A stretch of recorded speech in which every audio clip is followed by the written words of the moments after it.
On va voir comment on peut faire une séquence mail automatique auto-nettoyante. Auto-nettoyante, c'est-à-dire que tu vas avoir des leads qui vont s'inscrire, des leads ou des prospects, des futurs clients. Ils s'inscrivent parce que tu as mis en place un lead magnet. Mais ce que tu veux, c'est ne garder que les personnes engagées. Parce que des fois, des gens s'inscrivent, mais n'ouvrent jamais tes mails. Et si tu fais pas ce que je te montre, bah, tu te trouves à accumuler des emails qui servent à rien, puisque les gens qui ouvrent pas tes messages, ils pourront jamais, jamais te faire gagner d'argent, forcément, puisqu'ils n'ouvrent pas tes messages. Et en plus, ça va baisser ta délivrabilité. Le mot est compliqué, mais ça veut juste dire le fait que les gens reçoivent bien tes mails en inbox et non pas en spam. Ok, t'es prêt? On regarde ça. Moi, j'ai choisi un outil très simple qui s'appelle GetResponse. Tu peux prendre un autre outil, en fait, c'est exactement le même principe. Ce qui est important, c'est que tu comprennes comment ça fonctionne, tu vois? C'est une petite automatisation. Enfin, c'est pas compliqué et je vais t'expliquer comment ça marche. D'ailleurs, si tu veux, faire la même chose avec l'outil, tu scannes ce code et là tu as aussi, tu peux démarrer gratuitement, tu peux te créer un compte gratuit sur l'outil que j'utilise qui s'appelle GetResponse. Si tu veux pas scanner, je t'ai mis le lien aussi dans la description. Donc comment ça marche? Donc les gens, ils se sont inscrits à ma liste. On verra dans une autre vidéo, tu me demandes si tu as besoin qu'on voit comment on fait pour l'inscription, mais pour ce qui s'inscrivent à ta liste, eh bien, tu crées un lead magnet. Par exemple, sur mon site, ici, on va voir qu'il y a un lead magnet qui doit apparaître quand je scroll et forcément, avec l'effet démo, il va pas apparaître. Euh, Formation gratuite, hem, le lead magnet, do donc tu vas avoir un formulaire. Voilà, tu as ton formulaire et donc les gens s'inscrivent. Ici, ça c'est un exemple. Un lead magnet, c'est en fait un contenu que tu crées qui donne aux gens, envie de laisser leur email. Pour moi, je dirais que c'est l'équivalent du saucisson quand tu vas dans un supermarché, tu sais, on te donne une petite tranche de saucisson et puis, bah, si tu aimes bien, écoute, après tu achètes le saucisson.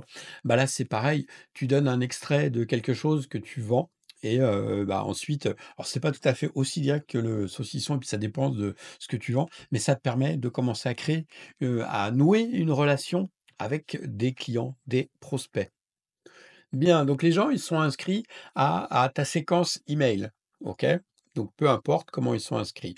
Donc ensuite, qu'est-ce qu'on fait? Bah, on envoie le premier message. Ici, je vais pas t'apprendre, dans cette vidéo comment on rédige des messages qui vendent et cetera, mais ça, c'est pareil, ce sera un autre sujet à aborder. Mais donc tu crées ton premier message, bah, dans le premier message, tu vas accueillir les gens, tu vas leur dire, bah, voilà ce que vous aviez demandé. Voici le PDF, le e-book, voici votre vidéo de formation. Je vous donne ça, OK? Donc tu envoies ton premier message avec la valeur. Tu donnes de la valeur tout de suite, tu donnes, ce à quoi les gens s'attendent, pourquoi comment dire? Ils sont inscrits. Et souvent dans les automatisations, tu vas voir que les gens, bah, en fait, ils envoient le message 1, message 2, message 3, message 4, et cetera. Mais ils oublient quelque chose d'essentiel, ils oublient de faire ça. Ils oublient de vérifier quelque chose. C'est-à-dire que si, j'envoie les messages, mais que la personne n'a jamais ouvert un message, eh beh, pour moi, elle est dans mon système, mais j'envoie des messages à quelqu'un qui n'habite pas à l'adresse indiquée, tu vois? Ou qui n'est pas intéressé. Donc ça, c'est pas bon. C'est pour ça que après que j'ai envoyé mon message, je rajoute une condition, un bloc condition. Alors, pour ajouter un bloc condition, c'est très simple. Ici, tu as un champ. Alors, attends, j'ai le truc qui me gêne. Voilà. J'ai un champ ici, condition, tu vois. Je mets Hem, donc comment ça marche GetResponse? C'est à peu près pareil dans tous les autres logiciels, hein, de toute façon. Si tu choisis un autre logiciel, le principe est le même. Peut-être, pas Mailchimp où c'est des blocs. Mailchimp, c'est pourri, mais si tu utilises un autorépondeur de qualité, tu verras, ça marche pareil. Donc, envoyer un message, je te montre le bloc, envoyer un message. Donc en fait, le principe, c'est que tu mets des blocs, je te montre ici, tu mets des blocs. Là, je vais rajouter ma condition, hop. Donc le principe, c'est ça, tu vois? Tu mets des blocs et puis tu fais des copier-coller, des glisser, déposer et puis tu peux les connecter ensemble, tu vois? C'est pas vraiment compliqué. C'est juste une habitude à prendre, OK? Tu vois? On enchaîne, les choses. Alors je t'invite d'ailleurs à faire un petit schéma, à griffonner ton schéma sur un brouillon, par exemple, comme ça là, tu vois? Moi j'ai mon petit schéma ou alors, ou tu le fais avec un outil informatique, peu importe. Donc j'enlève ça, j'en ai plus besoin. Donc je reviens à l'automatisation. Une fois que j'ai envoyé le message 1, donc tu vois ici, j'ai choisi juste le message. Là, évidemment, je peux faire créer mon nouveau message. Donc une fois qu'il est là, je lui dis ça, c'est très important ici, c'est au bout de 8 jours, d'accord? Si au bout de 8 jours, la personne n'a jamais cliqué sur un message, je vais aller dans cette branche-là. Mais évidemment, si avant la personne a cliqué, eh bien, je lui envoie la suite. D'accord? Donc c'est ça, si la personne a ouvert le message, je lui envoie la suite. C'est ça qui est très important. OK? Donc je fais donc si la personne, elle a ouvert le message, ce à quoi tu t'attends, eh bien, j'attends une journée avant d'envoyer le message suivant. C'est-à-dire que si elle l'ouvre tout de suite, eh bien, elle reçoit mon message aujourd'hui. Si elle l'ouvre, demain, elle reçoit le message 2 après-demain, et cetera. Je crois que j'ai dit une bêtise. Si elle ouvre aujourd'hui, elle reçoit le message de après-demain. Si demain, ouais, non. Si elle ouvre aujourd'hui, elle reçoit le message suivant demain. Bref, tu as compris. Et si elle ouvre dans 2 jours, eh bien, elle reçoit le message de dans 3 jours. OK?